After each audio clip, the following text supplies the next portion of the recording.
reason why these businesses have been underserved in the past, historically they had Excel, but then they grow out of it. It can't manage the complexity, and they're trapped between these two worlds. Having that single view of what they have and where they have it is really now vital to their business and allows them to actually get some differentiation, because they can make sure that they always have the right stock bought from the right place at the right time. Today we're discussing the invisible hurdle that really stops growing product businesses in their tracks, which is inventory complexity. Don't let perfect get in the way of good. Just begin. And the first step really is get a single view of what inventory you have. And that's usually where most businesses that are struggling is because they don't actually know.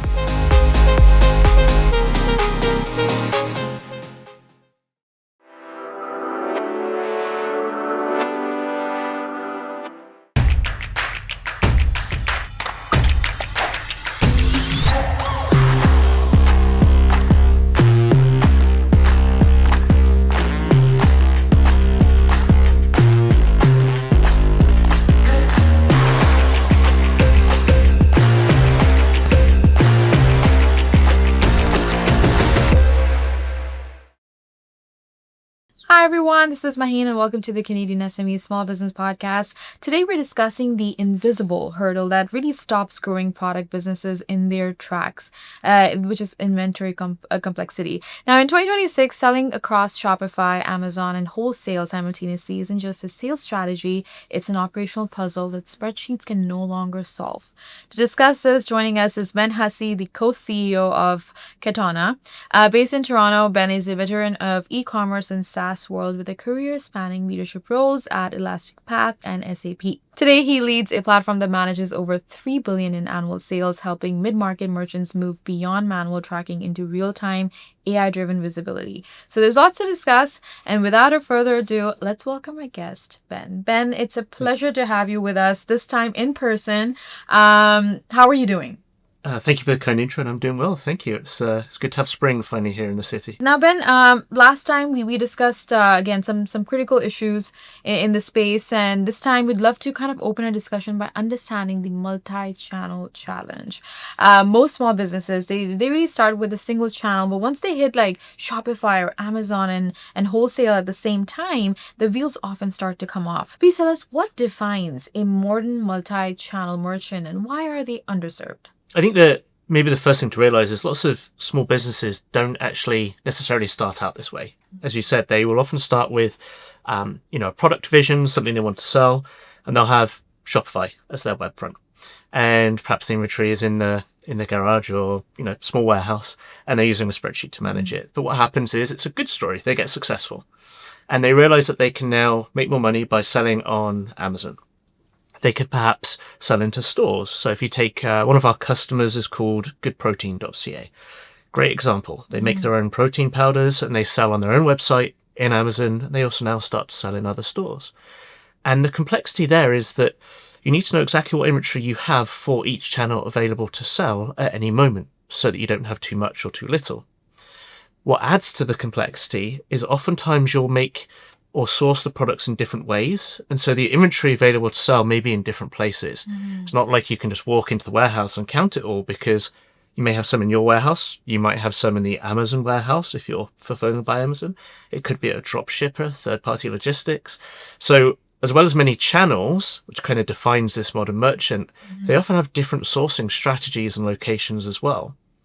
So there's quite a lot of complexity there. And the reason why these businesses have been underserved in the past is that historically they had Excel, as you said, but then they grow out of it. It can't manage the complexity, and they had nowhere to go because something like SAP, NetSuite, Oracle, these big platforms, very expensive, take a long time, very complicated, hard to learn. So they're kind of trapped between these two worlds. And I think the exciting thing for companies like ourselves, we've kind of come in to fill this space, give that capability to these small and medium-sized businesses. And it also helps us realize that manual spreadsheets, they actually become a liability, as we scale, and as we scale as a first step towards reclaiming our operational sanity. Let's explore scaling operations without really overcomplicating systems. Ben, how can businesses really scale inventory without overcomplicating systems? Yeah, I guess maybe the first, it actually came up with one of my salespeople today. We were talking about this because a customer asked this very question. I have Excel today and I want to take that step, but how do I do it? Because it feels challenging. And that's the fear of change. So what we often kind of try to encourage people to think of is you can take small steps and you don't have to do everything at once. And, if you're working with a good vendor like us, then, it can be done in less than 30 days. We'll help you do it. But more importantly, that the problems are kind of like, they're not like fine wine. They don't get easier over time. Right. So actually just taking those first steps and getting started, because the cost of not doing it will just compound, right? We talked to one person who, figured they lose about $2,000 a month in inventory mistakes because they use Excel. Right. That just keeps getting worse and worse and worse, right? And there's also the time taken to use Excel. Like, just keeps adding and adding. And if you think about what you could do with that time or that money to invest in your business, drive more revenue or more margin, that's just losses that continue to add up unless you take the action. So yes, it can seem daunting, but you can take small steps to get started and make the progress and drive the improvements you're looking for. Extremely insightful, really. And it tells us, how do we actually scale without overcomplicating this entire process? And you're right. I mean, finding a cloud-based middle ground, it allows merchants to stay in stock and it fulfill faster without the overhead of enterprise-level software. Next up, let's look at managing real-time data in a fast-moving global market. But why is real-time inventory visibility very essential today? We used to tell people that real time was important, and then when tariffs hit, everyone realized why it was so important. So if you think about a retailer, maybe they're sourcing their products from different countries. You think of the uncertainty of tariffs, where the rules were changing every day or every week.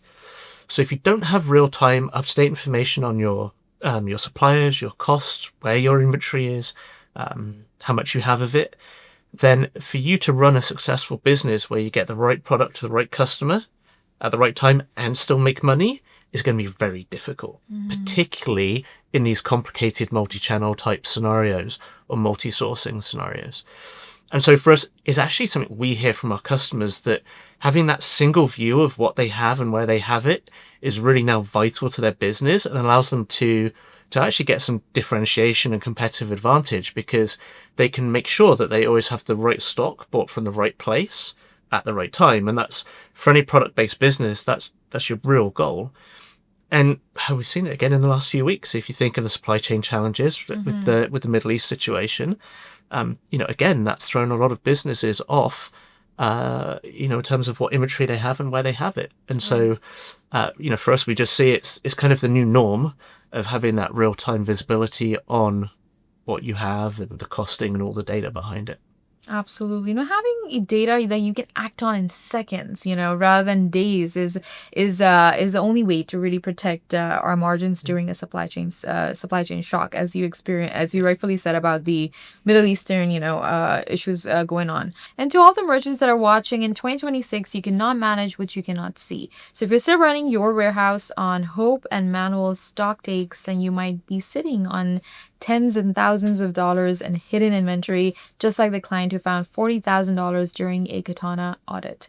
Ben and his team just made G2's 2026 best offer list for a reason.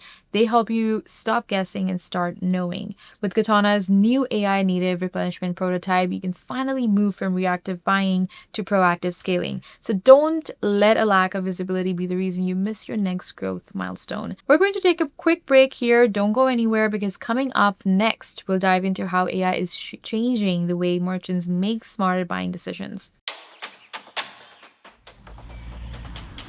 Hey, you think you know UPS? Yeah, that's us. Everybody knows that. You know what you didn't know? This. Okay, try to keep up. Ocean, us. Ground, rail, air, so us. Guess who? Us. Customs cleared, borders cleared, done. Us. You still with me? Wait for it. Boom. Us. Intelligent, automated, fulfillment. Us. Yep, healthcare too. Digital your thing? Yeah, well, book it, ship it, track it. You feeling me yet? Yep, that's all us. That's all UPS.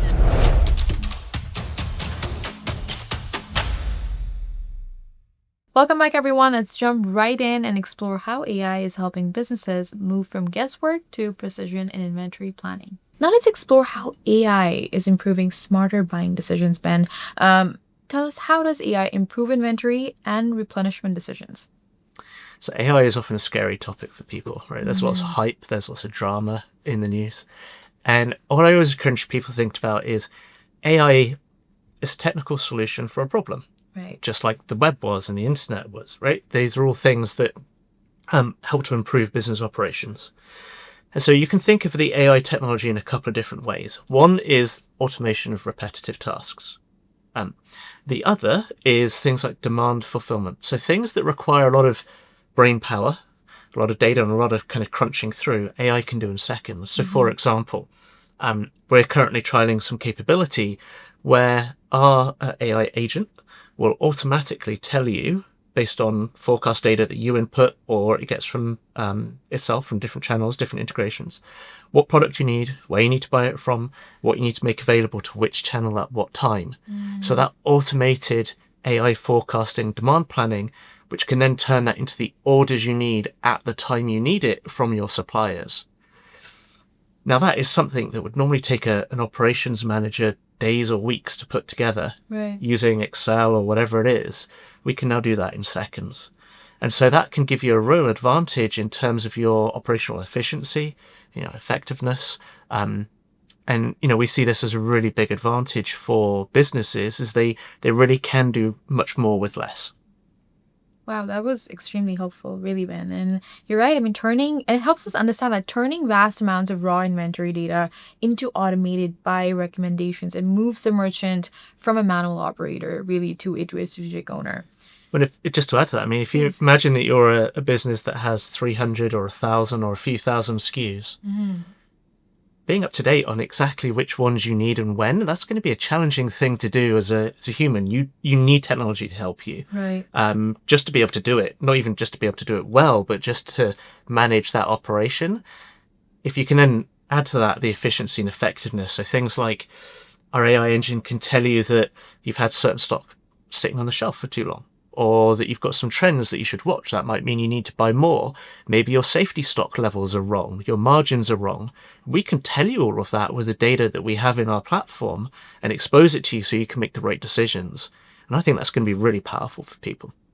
And it comes down to just one thing. You need to find the right tools and the right solutions to help you be as efficient as possible, especially during this day and age.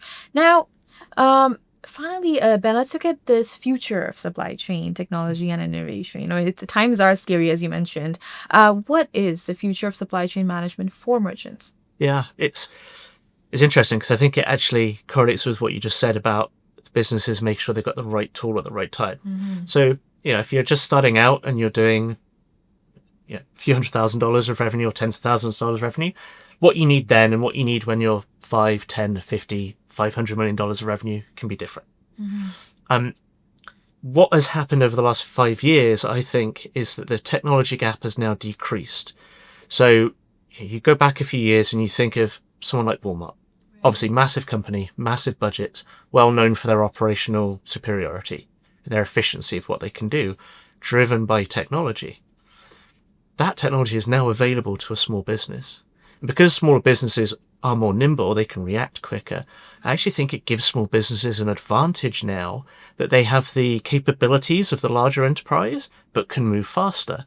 I think that's how they're going to be able to compete, because we see lots of these individual products, and I mentioned one earlier, where companies are making their own product or perhaps co-manufacturing it, and they're bringing it to market through website, through Amazon, through stores, through distribution.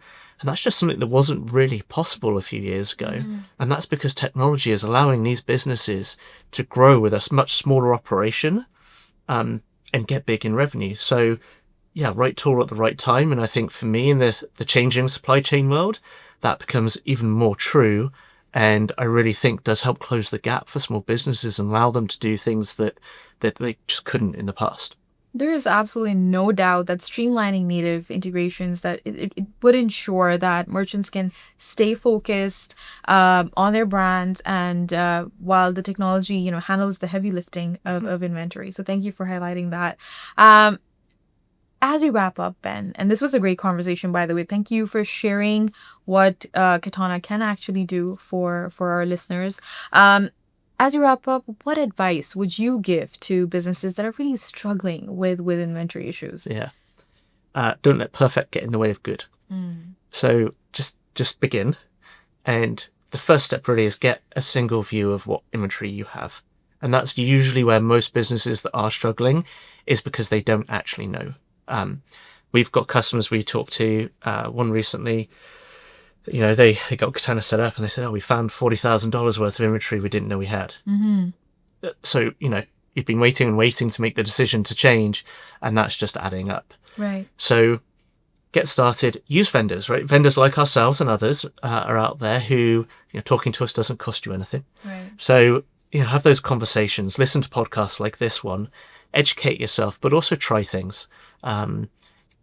Get into the research, say, talk to vendors, answer those questions, and then just start to understand how you can move forward and take those small steps. And over time, they'll add up. You don't need to do everything at once, but the first step is usually, knowledge. Knowledge is power, right?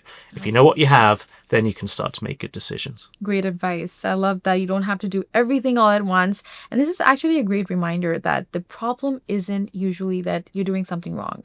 You just need a better lens to see your business. Thank you so much, Ben, for joining us and for sharing such great expertise and insights. Thank you for having me. Appreciate it.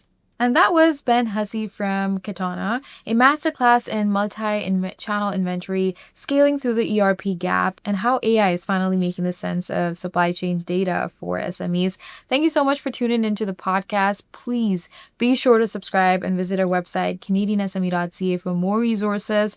To learn more about how we are supporting the ecosystem, please visit the Canadian SME Small Business Foundation at smefoundation.ca. And a special shout out to our partners, UPS and ADP, for their ongoing commitment to empowering small businesses across Canada.